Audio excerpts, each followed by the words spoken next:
Манайхан болно уу? Одоо хэдүүлээ улсын хурлын төр хорооны 3 гишүүн нууц задлах гэж байна. Та бүхэнсээ хараад аваа. Нууц гэсэн хамгаагаас нууц гэдэг. Олон улсын парламентын холбооноос төр хорооны гишүүдэд Монгол улсад ажилласан дүгнэлтээ явуулсан байгаа. 9 сарын 6-нд явуулсан байгаа. Одоогоос сар гаруй өмнө. Хүний эрхийн комиссийн дарга төр хорооны гишүүд, төрийн 3 өндөрлөг, хүний эрхийн дэд хорооны гишүүдэд улсын ерөнхий прокурор, дээд шүүхийн дарга бүх одоо холбогдох том албан тушаалтнуудад хүний эрхийн олон улсын парламентын холбооны хүний эрхийн хорооныхон дүгнэлтээ явуулсан. 9 сарын 6.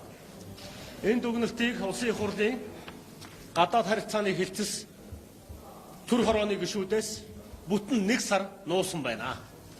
1 сар нуусан. Төр хорооны гишүүдэд нөгөхгүй нуусан байна. 3 хоногийн өмнө гадаад харилцааны хэлтсийн дарга солигдсноор шинэ дарга ажилдаа орсноор олон улсын шинжээчдийн дүгнэлт бидний гар дээр саяхан ирлээ. Бид нар аваад танилцаад та бүхэнд нэг өдөр хэвлэлийн хурлаар энэ мэдээллийг хүргэж байх хооронд нууцын тамгад авчиж. Төрийн нууцад авчихжээ. Нөгөө нууцалдаг, хулгайгаа нуудаг, төрийн өндөр албан тушаалтууд гэмт хэрэгээ нуудаг аргаараа бас нууцын тамгад авчиж. Харж байгаач төрийн нууцгээд авцсан. Захаагаар имэйлээр ирсэн захааг, надад ирсэн захааг олон улсын байгууллагаас болд гишүүн, Нямбаатар гишүүн, төр хорооны гишүүдэд имэйлээр нь хувийн имэйлээр нь ирсэн захааг олж яваад нууцын тамгад авцсан. Бүтэн сар өөртөө нууж ягаад биднээс нууж байгаа сая ингээд нууцын тамгатаа өгч байгаа. Тэгэхээр одоо төр хорооны гишүүд сая хуралдаж энд нууц юм юу ч байхгүй. Зориг агсны 8 насыг хөнөөсөн хэрэгт 3 хүн ял авсан. 3 шатны шүүхээр ороод шүүхийн шийдвэр гарчихсан. Тухайн хавц тэргийн материалын 98%-ийг засгийн газар нууцаас гаргачихсан. Тэр материалтай холбоотой олон улсын парламентын холбоо дүгнэлтээ гаргаад бидэнд явуулсан. Тэрийг нь бас нууцалчихсан байна. Ингэж болохгүй. Ард түмнээс 30 жил хууль хяналтын байгууллагын хууль бус үйл ажиллагаагаа нууцалсан. Одоо хангалттай. Ингээд төр хорооны 3 гишүүн нууц задлахаар та нарын өмнө хүрэлцэн ирлээ. Нууц задлахаар. Манангийнх нь нууж тоглолт юм байна. Тэгвэл манантай тэмцэгчд ил болгож тоглоно. Манангийн үйлцэн гэмт хэргийг ил болгож тэмцнэ. Өөр арга байхгүй. Болд гишүүн бит хоёрт дээр 2 удаа тагнуулын байгууллага нууц задлсан хэрэгээр эрүүгийн хэрэг үүсгэх гэж оролцсон. Нэгдүгээрт чимгээд архи өгч мэдүүлэг авсан байна гэдэг мэдээллийг өгсөний төлөө хурц болон түүний өмгөөлөгч эрүүгийн хэрэг үүсгүүлэхээр өгсөн боловч энэ нь төрийн нууц биш байна гэд хэрэгсэхгүй болсон. За одоо энэ нууц материалыг задлахаар телевизээр эрүүл шүүлтийн бичлэгийг үзүүлсэний төлөө бас эрүүгийн хэрэг үүсгэсэн. Эрүүл шүүлтийн бичлэг нууцаас гарсан байна гэд тэр хэргийг бас хаасан байна. Одоо хууль бусаар нууцад авсан энэ материалыг та бүхэнд уншиж танилцуулнаа. Тэгээд шоронд явах ёстой бол шорондоо явъя. Хэрэгт орох ёстой бол хэрэгтээ орё. Монголын ард түмний жирийн хүүхдүүдийг яргалсан, тамалсан, эрүүдэн шүүсэн хэргийг ил болгоно. Ямар ч үнээр хамаагүй ил болгоно. Өөр арга байхгүй. За олон улсын парламентын холбооны дүгнэлтүүдийг, зөвлөмжүүдийг энэ олон хуудас учраас гол зүйлийг нь уншиж танилцуулнаа. За дүгнэлт зөвлөмж 64. Төр хорооны чиг үүргийг бэхжүүлэх зайлшгүй шаардлагатай байна гэж дүгнэлтэнд бичсэн байна. Олон улсын парламентын холбооныхон төр хорооны гишүүдэд болон хүний эрхийн байгууллагуудад шүүхийн шийдвэрийг бүрэн ихээр нь өгөхгүй байгаад санаа зовж байгаагаа илэрхийлсэн байна. Өнөөдрийг хүртэл 3 шатны шүүхийн шийдвэрийг яллагдаж этгээдүүдээс нь хоригдогчдоос тэдний өмгөөлөгчдөөс, төр хорооны гишүүдээс, хүний эрхийн байгууллагуудаас нууцлж байгаа нь хууль зөрчиж байна гэж дүгнэлтэндээ бичсэн байна. За 65. Монгол улсын төрийн өндөр албан тушаалтнуудтай олон улсын парламентын холбооны төлөөлөгчид уулзлаа. Бүгдээрээ мөрдөн шалах ажиллагаа хууль бусаар явсан, эрүүдэн шүүлсэн, эрүү шүүл тулгасан гэдгийг бүгдээрээ хүлээн зөвшөөрч байна гэж бичсэн байна. Бүгдээрээ эрүү шүүлтийг хүлээн зөвшөөрсөн хэрнээ чимгээ содном доржоо нарыг нэн даруй суллахгүй байгаа шалтгааныг олон улсын парламентын холбоо ойлгохгүй байна гэж бичсэн байна. 65. 66. Содном доржоо чимгээ нарыг суллах нь эрүүдэн шүүсэн тухай хэргийн шийдвэрээс үл хамаарах ёстой гэж дүгнэлтэнд бичсэн байна. Одоо манай дарга нар бол эрүүдэн шүүсэн хэргийг шийдвэрлсэний дараа Төв аймгийн анхан шатны шүүхийн шийдвэр гарсны дараа Содном доржоо чимгээ нарыг суллах асуудлыг ярина гэдэг ингээд өнөөдрийн хүртэл Монголын гэм зэмгүй хоёр иргэнийг хорж, тамлаж, яргалж байгаа. Олон улсын парламентын холбооны шинжээчид хүний эрхийн хорооныхон энэ хоёр гэм зэмгүй хүнийг эрүүдэн шүүгдэж, эрүү шүүлтэнд ор ял тулгасан хүмүүсийг суллах нь Төв аймгийн шүүхийн шийдвэрээс хамаарахгүй шүү гэдэг дүгнэлтээ эрүүлсэн байна.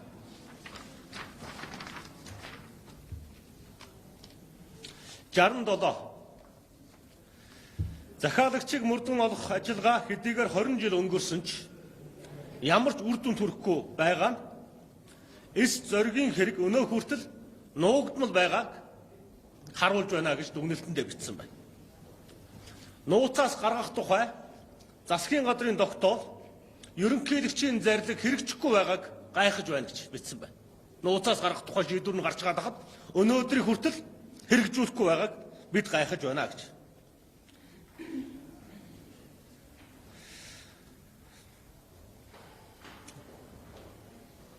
Мөн нууцаас гарсан шүүхийн шийдвэрүүдийн орчуулгыг олон улсын парламентын холбоо хүний эрхийн хороонд өгнө гэж Монголын төрийн өндөрлгүүд амласан хэдий ч бидэнд өнөөдрийн хүртэл өгөхгүй байгаад гайхаж байна гэж бичсэн байна. За та бүхэнд Амгаланбаатар чимгээ Содном доржоо нартай уулзсан тэмдэглэл протоколууд энд байгаа.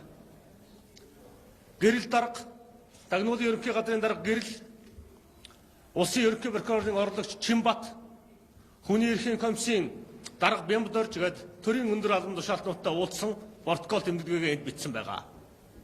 Амгаланбаатарын олон улсын парламентын холбооны шинжээчлэлт хэлсэн үг бол маш ноцтой байна. Амгаланбаатартай Тагнуулын нууц ажилтныг, халахвч ажилтныг олон жил нэг өрөөнд хорьсон. Тэр халахвч ажилт нь чи зоригийг алсан гэдэг хэргийг хүлээгээд. Тэр өдөр Санжаа сүрэнгийн зориг цагаан цамцтай байсан. Цагаан цамцтай байсан гэж хэлчихээрэй. Булганы ард нуруунд дээр мэнг байсан. Тэрийг нь бас хэлчихээрэй гэж. Ардаа мэнгтэй гэж хэлчихээрэй гэж Амгаланбаатар зааж өгсөн байдаг. Нэр устайгаа энэ дээр байна. Ямар халахвч ажилтан Амгаланбаатарын өрөөнд хэдэн сар байсан нэр устайгаа байна. Сүүлд Амгаланбаатар мөн Амгаланбаатарыг хэрэг хүлээлгэхийн тулд гадагшаа гаргана 500 сая төгрөг өгнө. Чи энэ хэргийг өөр дээрээ хүлээчих гэж Тагнуулын ажилтнууд айлган сүрдүүлж ээжийг нь барьцааж хүүхдийг нь амь насанд хүрнэ гэж айлган сүрдүүлж байгаад энэ хэргийг тулган хүлээлгэсэн гэж Амгаланбаатар бидэнд ирүүлсэн загталдаа бичсэн зүйлээ олон улсын парламентын холбооны шинжээч нарт бас нотолсон байна. Амгаланбаатарыг мэдүүлгээсээ татгалзуул хүүхдийн чинь амь насанд хүрэн шүү гэдэг занал хийллийг Тагнуулын ажилтнууд бас хийсэн байна. Ямар том завхар явсан тухай Амгаланбаатар олон улсын парламентын холбооныхонд мэдээлэл өгсөн байна. Энэ мэдээлэлээ улсын их хурлын гишүүдэд төрийн 3 өндөрлөгт бидэнд бас захиагаар ирүүлсэн байгаа. Өөрөөр хэлбэл Амгаланбаатарын мэдүүлэг хуурамч мэдүүлэг байсан. Эрүү шүүлтийн дор, занал шийдлийн дор өгсөн мэдүүлгээс Амгаланбаатар татгалцсан тухайга татгалзаж байгаа тухайга олон улсын парламентын холбооныхонд бас хэлсэн байна. Чимгээ Содон Доржоо нарыг Амгаланбаатар яагаад гүтгэснэ? Гүтгэх болсон шалтгаанаа бас тодорхой дурдсан байна гэдгийг та бүхэндээ хэлхийг хүсэж байна.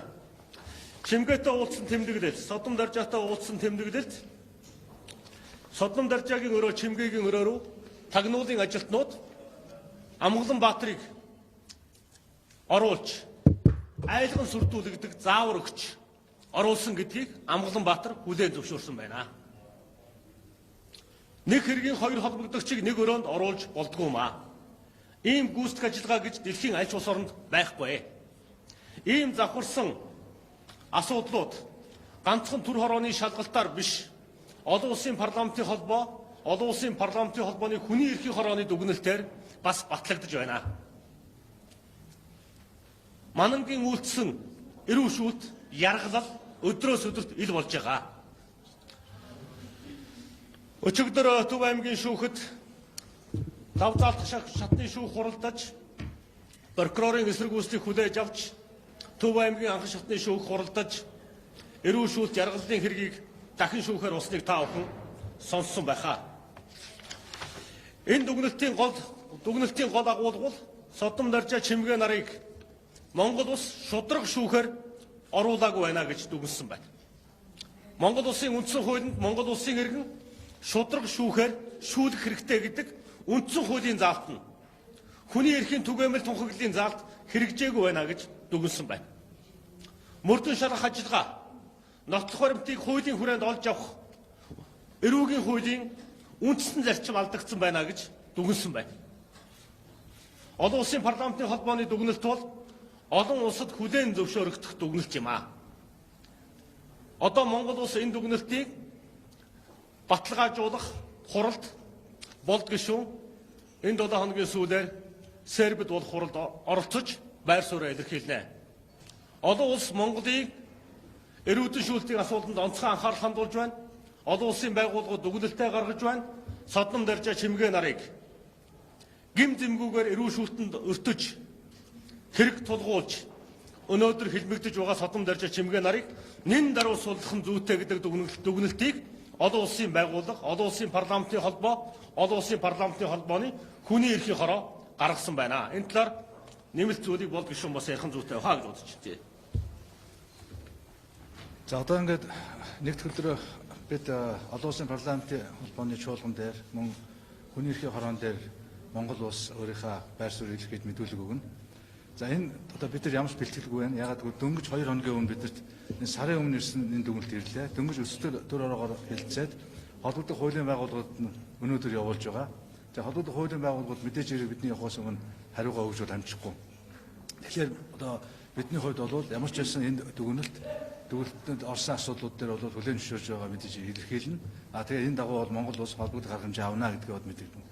Тэгэхээр энэ дээр бол нөхцөл байдал бол маш хүнд болчиход байгаа. Өнөөдөр бол дэлхийн улс орон нэгдсэн үндэсний байгууллагын бүрэлдэхүүн гишүүний хувьд олон улсын гэрээ конвенц нүүбийн дүрмийг хүлээн зөвшөөрсөний хувьд зүгээр улс орон дотооддоо хүнээ алаад, тамлаад, эрүүдэн шүүгээд, террорист үйл ажиллагаа хийгээд ингэ явж болдог цаг дууссан шүү дээ. Хэрвээ өнөөдөр Монголын төр энэ асуудал дээр энэ хүний эрхийн зөрчлийг зогсоож энэ иргэдийг чөлөөлөөд хариуцлага алдсан энэ гэмтгийг үйлдсэн хүмүүс хариуцлага хүлээхгүй бол Монгол улс өөрөө олон улсын шүүхэд очно. Монгол улс өөрөө төр нь өөрөө террорист төр гэдэгтэй адилхагдана. Монголын энэ одоо хүний эрхийн эсрэг, хүний эрхийг зөрчих энэ том хуульдаанд төрийн бүх шат нь орсон. 3 шатны шүүхийн шийдвэр маш богино хугацаанд гарсан байгаа шүү дээ. Тэгээ одоо өнөөдөр эрүүдэн шүүхийн процессыг яаж өнөөдөр тийм ээ бүх дэлхий мэдчихэд видеог нь үзчихэд байхад өнөөдөр үүнийг одоо удаагаад сунжуулаад дормжлоод байж байгаа. Энэ бүгд чинь өөрөө Монгол улсын одоо хийж байгаа үйлдэж байгаа гэмт хэрэг гэж ойлгогдно. Тэгэхээр улсаараа одоо нөгөө Серб улсад та бүхэн мэдж байгаа. Одоо улсын ерөнхий хэрэгжлийн хүртэл гаг давж шүүгээд тэгээ шоронд хийцсэн. Тэнд одоо шүүгжсэн хүмүүс намаа хорлож ирсэн тийм ээ. Одоо тэр Либерийн тэр хүний эрх зөрчигч ерөнхийлөгчийг одоо авчи цаазаар авах яалаа гэж байна тийм ээ. Энэ бол өөрөө Монгол улс энд очив шүү. Одоо ийм зам руу явж байна. Тийм учраас одоо улсын хурлын хүний эрхийн дэд хороо, улсын хурлын хууль зүйн байнгын хороо, улсын хурлын энэ асуудлаар байгуулсан төр хороо яаралтай холбогдох шийдвэрүүдээ гаргаж эх 7 хоногт олон улсын парламентын холбооны одоо албан ёсоор энэ дүгнэлт чуулганаар батлагдана. Тэгээд вебсайт нь тавигдана. Тэгээд тэндээс та бүхэн олж үзээрэй. Энэ маш олон ноцтой асуудлууд тавигдсан байгаа. Тэгээд энэний дагуу өнөөдөр эренгүүтээ бид арга хэмжээнд авахгүй бол Монгол улсын хувьд бол үнэхээр юу саарлж жагсаалт, юу харж жагсаалт өнөөдөр чуулганаар ярьж байна. Монгол улс ерөөсөө одоо бүрэн эрх тусгай тогтносон улсынхаа үүргийг биелүүлэх ийм нөхцөл хязгаарлагдмал болно, хаагдана. Энэ маш хариуцлагатай юм руу очиж байгаа шүү гэдгийг бас давхар анхааруул. Баярлалаа. За асуулт өгөл тээ.